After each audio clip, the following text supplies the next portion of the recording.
One of the very first lessons that most people learn when they first take up the game of chess is that, generally speaking, you want to try to hang on to your queen.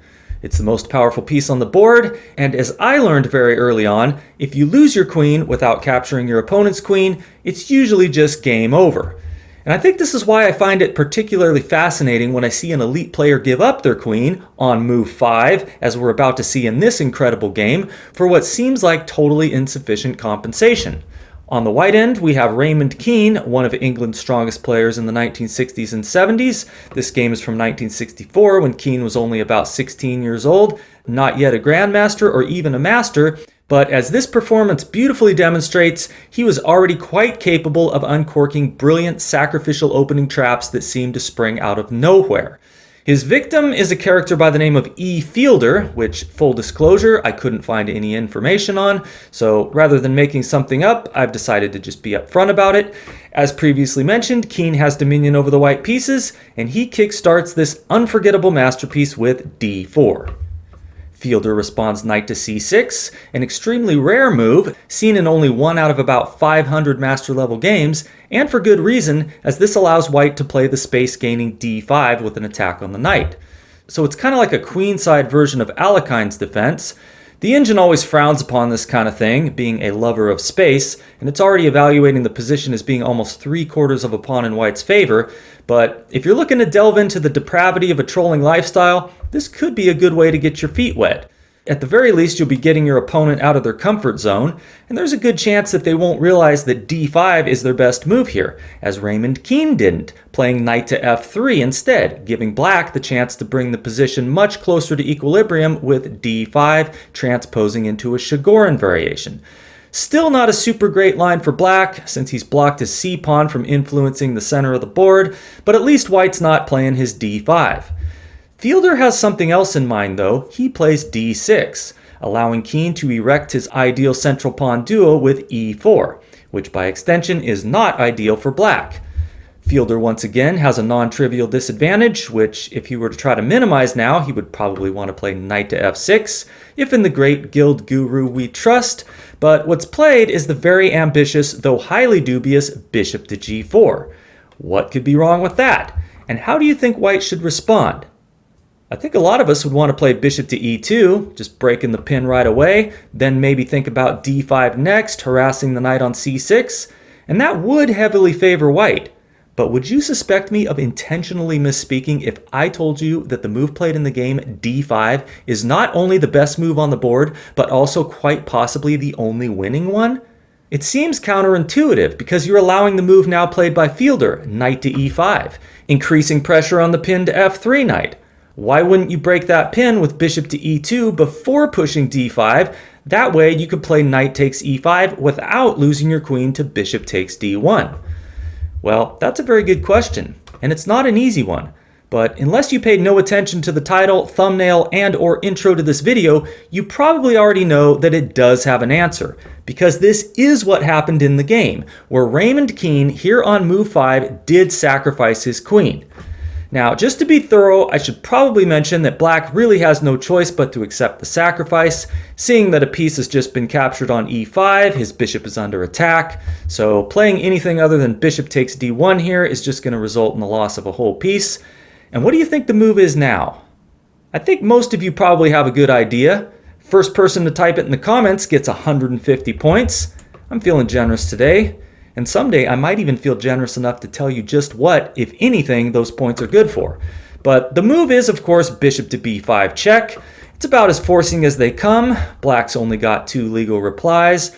Obviously, you don't want to block with your queen, so you got to try Fielder's move, c6. But now comes d takes c6, and with it, the threat of checkmate in 2 moves, which if black were to play something like pawn takes knight on e5, could now be executed with c takes b7 discovered check. Queen to d7 is the only move, and after pawn takes rook with promotion, black is in checkmate. So this was not seen in the game after this capture on c6, which for most of us is because it didn't happen, but neither did black's best move in the position. The engine is recommending a6. That way c takes b7 can be met with pawn takes bishop, and then pawn takes rook with queen takes a8. Now white can try to mix things up by throwing in knight to c6 here, hitting the queen instead of taking the rook on a8, But however you slice it, black will emerge with a winning material advantage. So c takes b7 is not the move here.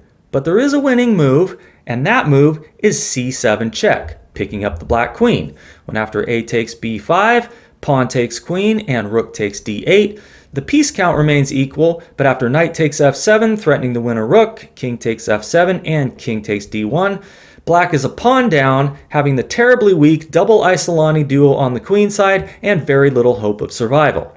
So, depending on where you draw the line between optimism and delusion, black may or may not want to resign here. But this didn't happen in the game either, where in response to d takes c6, Fielder decides to try queen to a5 check. Why not? He's getting his queen out of harm's way, threatening to win the bishop on b5, threatening to capture the king, if such a thing were possible.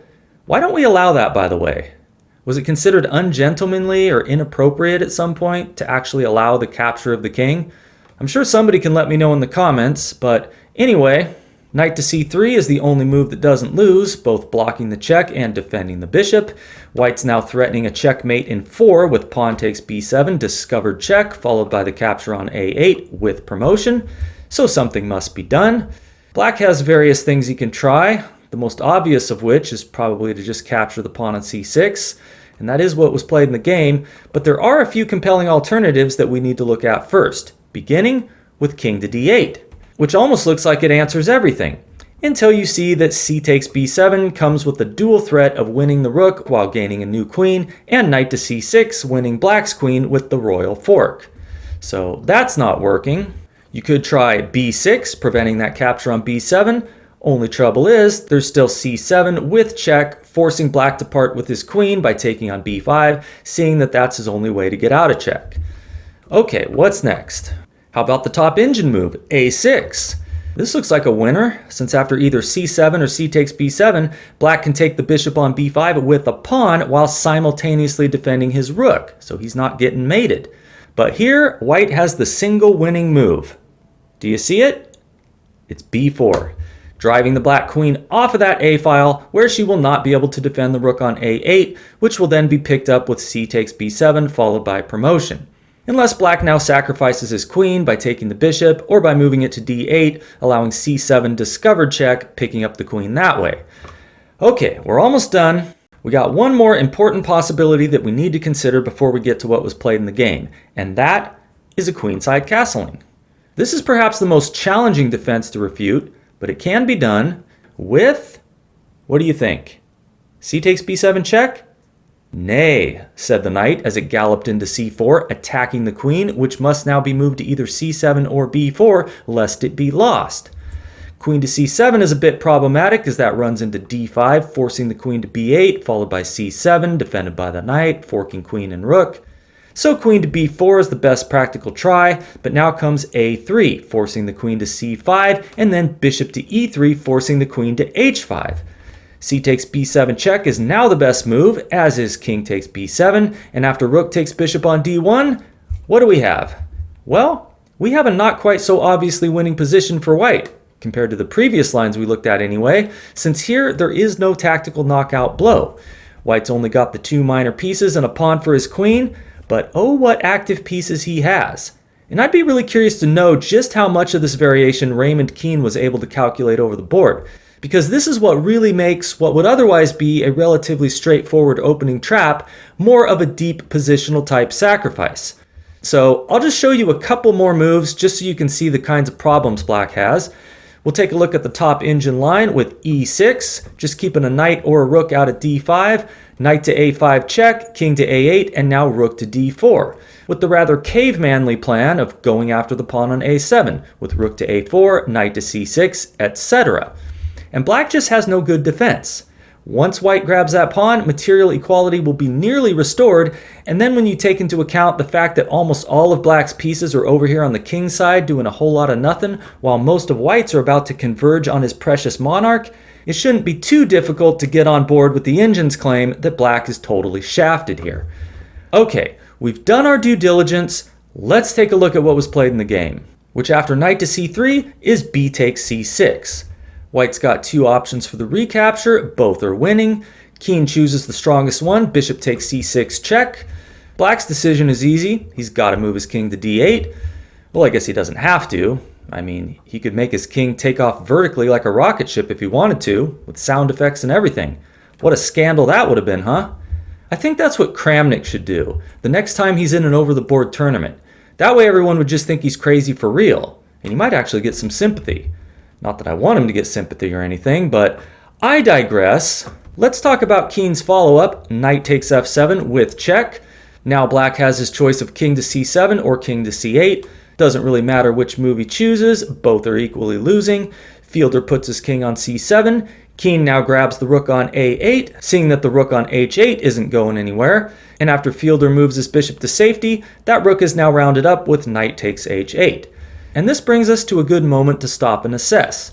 Keene now has 2 rooks, 1 knight, and 3 pawns for his sacrificed queen. So a hefty material advantage now. However, his knight on h8 is looking a little trapped, so no reason for Fielder to resign just yet. He plays e6, depriving the c3 knight, and perhaps more importantly, the a8 bishop access to the d5 square. So now it's looking a little stranded as well. Keene's unfazed though. He just castles. We have queen to b6, undoubtedly looking for queen to b8 next to round up that bishop who has no way to escape. Or does he? Or her? What would you play here as white? How about just bishop to d5? Seeing that e takes d5 would run into knight takes d5 check, forking Black's king and queen. Or you can play Keene's move, e5, seeing that after Fielder's blunderous reply, d5, bishop takes d5 is possible, based on the same tactic. Since if e takes d5, then knight takes d5 with check wins the Black queen. So instead we have bishop to b4 attacking that knight.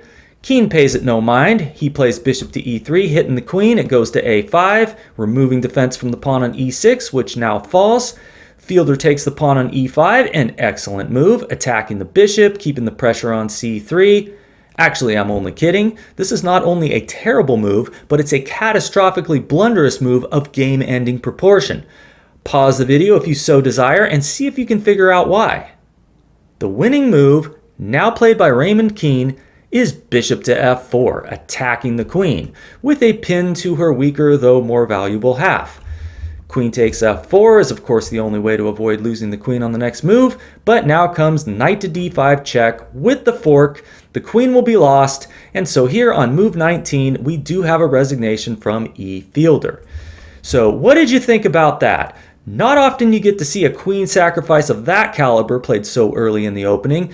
If you know of any other examples that you think are equal to or superior to this one, please let me know about it in the comments. I just might cover it in the near future. But as always, thank you so much for watching. Don't forget to seriously consider subscribing to the channel if you haven't already for more of the world's greatest chess games brought to you on a regular basis. Hit that like button if you liked the video. That always helps the channel grow. And I will see you soon.